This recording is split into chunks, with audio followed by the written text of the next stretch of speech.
حدثنا محمد بن المثنى قال حدثنا يحيى عن هشام قال أخبرني أبي عن عائشة أن أم حبيبة وأم سلمة ذكرتا كنيسة رأينها بالحبشة فيها تصاوير، فذكرتا ذلك للنبي صلى الله عليه وسلم فقال إن أولئك إذا كان فيهم الرجل الصالح فمات بنوا على قبره مسجدا وصوروا فيه تلك الصور، فأولئك شرار الخلق عند الله يوم القيامة.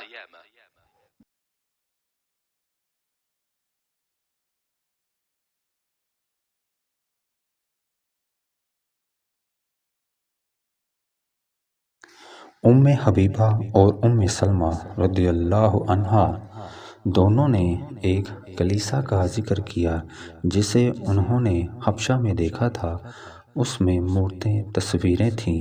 उन्होंने उसका तस्करा नबी करीम सल्लल्लाहु अलैहि वसल्लम से भी किया।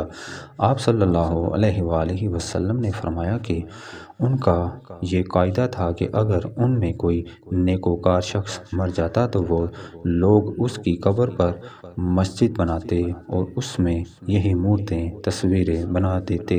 बस ये लोग खुदा की दरगाह में क़यामत के दिन तमाम मखलूक में बुरे होंगे। सही बुखारी हदीस नंबर 427।